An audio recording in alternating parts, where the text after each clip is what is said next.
Olha, eu vou dizer uma coisa para vocês, tá? Os gamers sofrem. Não basta ter que pagar caro em um console de videogame de última geração e ter que ficar jogando os jogos da geração anterior, porque os desenvolvedores não conseguem entregar jogos AAA exclusivos para o PlayStation 5 ou para o Xbox Series X de forma decente ou com qualidade. E assim, eu quero deixar bem claro que eu não sou puxa-saco nem da Sony nem da Nintendo. Eu não recebo de nenhum dos dois fabricantes para falar bem dos seus respectivos consoles de videogame de última geração. E eu comprei o Xbox Series S de bom gosto. Porém, ter que lidar com 512 GB de armazenamento interno não é uma das coisas mais agradáveis do mundo, tá? E não pense que a galera da Sony tá muito bem nessa parada, porque a empresa lançar a versão digital do PlayStation 5 com apenas 825 GB de armazenamento, com os jogos cada vez mais volumosos, olha, é uma decisão realmente controversa, tá?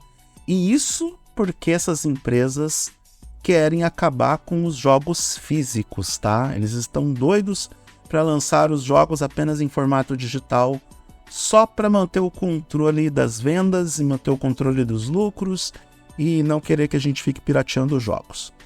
Bom, esse problema de falta de espaço de armazenamento nos consoles de videogames tem nome e sobrenome: assets duplicados. E muito provavelmente você que acessou esse vídeo sabe muito bem do que eu estou falando. Então o meu discurso é para os mais leigos, né? Os assets duplicados era uma coisa, ou é uma coisa que foi criada justamente para reduzir o impacto de leitura dos dados dos jogos instalados nos discos rígidos. Ou seja, é uma gambiarra para diminuir o tempo de acesso e carregamento de dados nos jogos armazenados em discos rígidos mecânicos.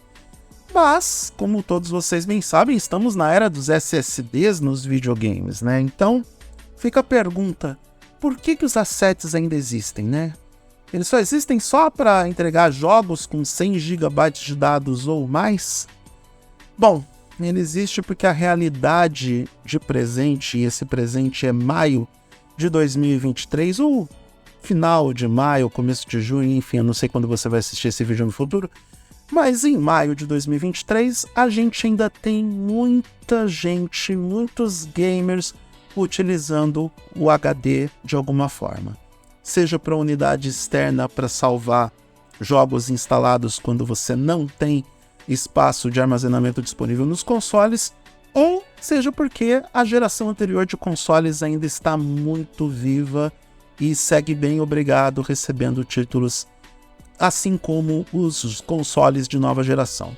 Tem muita gente jogando no Xbox One e no PlayStation 4, e tem muitos lançamentos para esses consoles. Logo, os assets continuam vivos e precisam permanecer vivos. E no final das contas, a consequência disso é que o consumo de dados com arquivos que hoje são considerados desnecessários na era do SSD se faz presente porque os desenvolvedores mantém os mesmos jogos para as duas plataformas, e é o tal reflexo de uma tecnologia que avançou, mas que ainda não soube se desfazer da tecnologia anterior.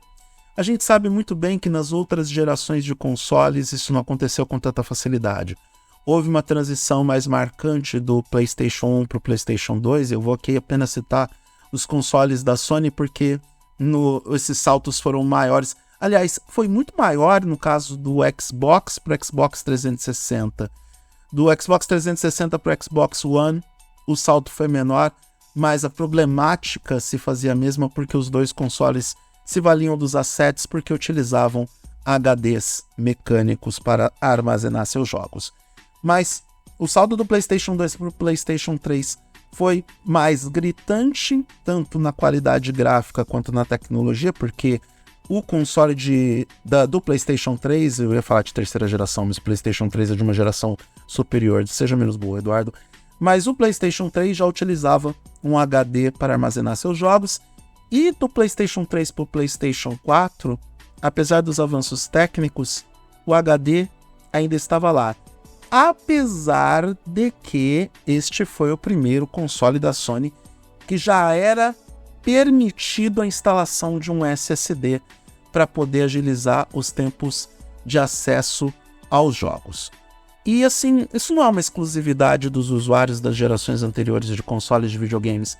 Eu mesmo tenho 2 HDs de 6 TB da Seagate trabalhando com o meu Xbox Series S para poder armazenar os jogos que são compatíveis com a geração anterior, no caso, a geração Xbox One. Por quê? Porque eu sou pobre e não posso destruir o meu cartão de crédito na compra dos cartões de expansão de 1 TB, também fornecidos pela Seagate, para o console de última geração da Microsoft. Eu já fiz o investimento em um desses cartões e 1 TB é esgotado rapidamente com jogos que vão ficando cada vez maiores e com maior volume de dados. E os efeitos colaterais disso são perceptíveis. É muito fácil ver no mundo dos videogames hoje jogos que ocupam entre 90 e 130 GB de armazenamento, e isso porque a gente não está falando dos casos mais abusivos como o de Call of Duty Modern Warfare, que ultrapassou a marca de 200 GB de dados. Isso é um absurdo, tá? E se a gente olhar para os últimos lançamentos de jogos AAA, eles tendem a ultrapassar os 100 GB de dados com relativa facilidade, e exemplos não faltam. Vamos citar esses exemplos, porque assim a gente ilustra melhor a nossa narrativa, né? Star Wars Jedi Survivor, 155 GB. Forspoken, 150 GB. Redfall, 100 GB. The Last of Us Part 1, 100 GB. Diablo 4, 90 GB. Baldur's Gate 3, 150 GB. Estimados, porque esse jogo ainda não está disponível para todo mundo. Ou seja, para a esmagadora maioria dos gamers, não resta outra alternativa a não ser comprar unidades de armazenamento adicionais. A boa notícia aqui, se é que dá para ver algo de bom diante desse cenário de caos, é que as unidades de SSD tradicionais estão ficando cada vez menos caras e podem funcionar bem com os consoles de última geração. Sem falar que temos os jogos na nuvem, que dispensam a instalação de títulos nos PCs e nos videogames. Ou você pode simplesmente apelar para a exclusão dos jogos que você já instalou só para receber novos jogos. O problema dessa prática é o consumo dos ciclos de leitura e gravação das unidades de armazenamento, e isso vai diminuir drasticamente a vida útil do seu HD ou do SSD.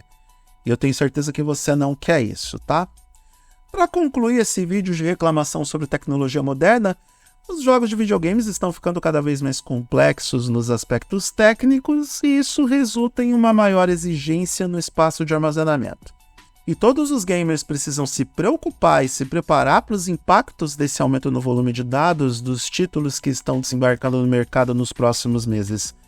E eu tenho sérias dúvidas se teremos a adequada robustez financeira para administrar a instalação de jogos tão volumosos em nossos consoles de videogames.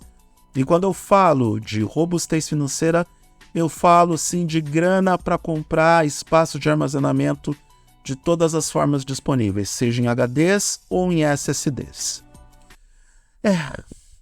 No final das contas, gamer sofre. E gamer brasileiro sofre muito mais.